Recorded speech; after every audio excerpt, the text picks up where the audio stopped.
Menyembelih kurban wajib atau sunnah, ya. Banyak dalil yang memerintahkan kita untuk menyembelihkan hewan kurban sekaligus dengan hadis-hadis keutamaannya. Namun di tataran hukum, para ulama berbeda pendapat. Jumhur ulama tidak mewajibkan, namun sebagiannya ada yang mewajibkan. Bahkan ada yang menyebutnya sunnah kifayah dan lainnya. Rinciannya sebagai berikut, yaitu yang pertama sunnah muakkadah. Ini adalah pendapat jumhur ulama, yaitu mazhab Al-Malikiyah, Asy-Syafi'iyah, dan Al-Hanabilah. Selain didukung oleh ketiga mazhab besar itu, pendapat yang tidak mewajibkan kurban ini juga merupakan pendapat para sahabat Nabi yang mulia. Di antara sahabat yang tidak mewajibkan kurban adalah Abu Bakar As-Siddiq, Umar bin Khattab, Bilal bin Rabah. Sedangkan yang tidak mewajibkan dari kalangan ulama di level tabi'in di antaranya Abu Mas'ud Al-Badri, Sayyid bin Al-Musayyib, Atha, Al-Qamah, Al-Aswad, Ishaq, Abu Thawr, dan Ibnu Munzir. Bahkan Abu Yusuf, ya, meski dari mazhab Al-Hanafiyah, termasuk yang berpendapat bahwa menyembelih hewan kurban tidak wajib, hanya sunnah muakkadah. Itu di kitab Al-Mawsu'ah Al-Fiqhiyah Al-Quwaitiyah jilid 5 halaman 76, ya. Karena bukan wajib, maka kalaupun seorang yang mampu tapi tidak menyembelih hewan kurban, maka dia tidak berdosa, apalagi bila mereka memang tergolong orang yang tidak mampu dan miskin.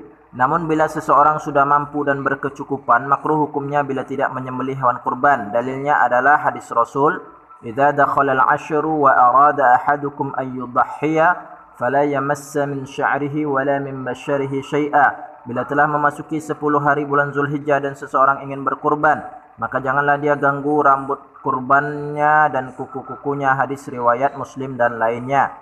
Dalam hal ini perkataan Rasulullah bahwa seorang ingin berkurban menunjukkan bahwa hukum berkurban itu diserahkan kepada kemauan seseorang, artinya tidak menjadi wajib melainkan sunnah. Kalau hukumnya wajib maka tidak disebutkan kalau berkeinginan. Salasun hunna alayya fara'idha wa hunna lakum tatawwu'. 3 perkara yang bagiku hukumnya fardu, tapi bagi kalian hukumnya tatawwu'.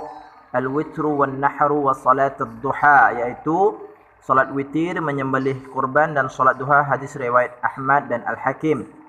Selanjutnya perbuatan Abu Bakar dan Umar. Dalil lainnya adalah asar dari Abu Bakar dan Umar bahwa mereka berdua tidak melaksanakan penyembelihan hewan kurban dalam 1 atau 2 tahun karena takut dianggap menjadi kewajiban. Dan hal itu tidak mendapatkan penentangan dari para sahabat lainnya. Asar ini diriwayatkan oleh Al-Baihaqi. Yang kedua yaitu wajib. Pendapat kedua menyebutkan bahwa menyembelih hewan kurban hukumnya wajib bagi tiap muslim yang mukim untuk setiap tahun berulang kewajibannya.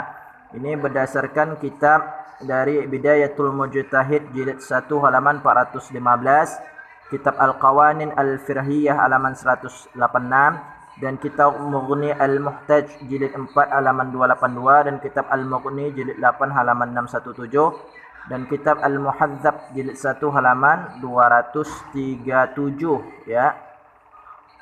Yang berpendapat wajib adalah mazhab Abu Hanifah. Selain itu juga ada Rabi'ah, Al-Laits bin Sa'ad, Al-Auzu'i, Al-Thawri, dan salah satu pendapat dari mazhab Maliki.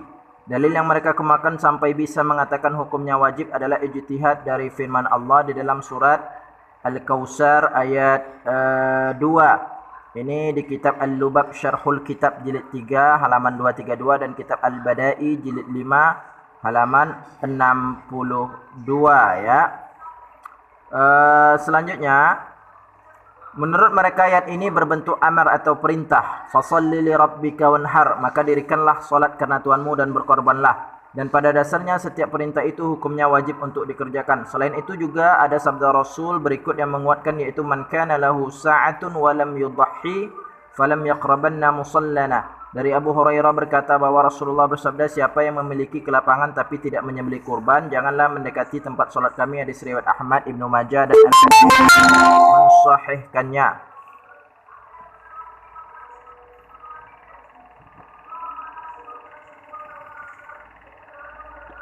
Hadis ini melarang orang Islam yang tidak menyembelih kurban untuk tidak mendekati masjid atau tempat solat, seolah-olah orang itu bukan muslim atau munafik. Yang ketiga, hukumnya sunnah ain atau dan kifayah.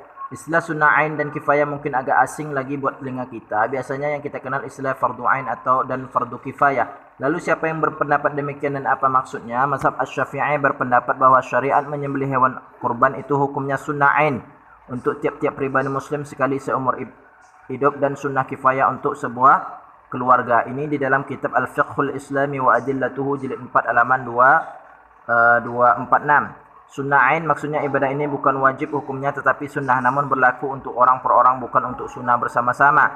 Minimal setiap orang muslim disunahkan untuk menyembelih kurban sekali seumur hidupnya. Perbandingannya seperti ibadah haji di mana minimal sekali seumur hidup wajib mengerjakan haji. Sedangkan yang dimaksud dengan sunnah kifayah adalah disunahkan bagi sebuah keluarga yang terdiri dari suami, istri dan anak setidaknya dalam satu rumah untuk menyembelih seekor hewan kurban berupa kambing. Dalil yang mereka kemukakan adalah hadis Nabi berikut, kunna wuqufan ma'an nabiyyi fasami'tuhu yaqulu, kami wukuf bersama Rasul, aku mendengar beliau bersabda, ya ayuhan nas, wahai manusia, ala kulli ahli baitin fi kulli amin udhiyatihi, hendaklah atas tiap-tiap keluarga menyembelih udhiyah tiap tahun. Hadis riwayat Ahmad, Ibnu Majah dan At-Tirmidzi. 4. Berubah dari sunnah menjadi wajib. Di mata para ulama yang punya pendapat bahwa menyembelih hewan udhiyah hukum sunnah, hukumnya berubah menjadi wajib apabila sebelumnya telah dinazarkan. Nazar itu sendiri adalah sebuah janji kepada Allah yang apabila permintaannya dikabulkan Allah, maka dia akan melakukan salah satu bentuk ibadah sunnah dan yang kemudian menjadi wajib untuk dikerjakan. Nazar untuk menyembelih hewan kurban membuat hukumnya berubah dari sunnah menjadi wajib, baik dengan menyebutkan hewannya yang sudah ditentukan atau tanpa menyebutkan hewan tertentu. Kalau seseorang punya kambing yang menyebutkan bahwa kambingnya akan disembelihnya sebagai kurban apabila permohonannya dikabulkan Allah, maka wajib atasnya untuk menyembelih kambing itu dan tidak boleh diganti dengan kambing yang lain. Sedangkan kalau dia tidak menentukan kambing tertentu, hanya sekedar berjanji untuk menyembelih kambing kurban, maka boleh menyembelih kambing yang mana saja. Wallahu alam.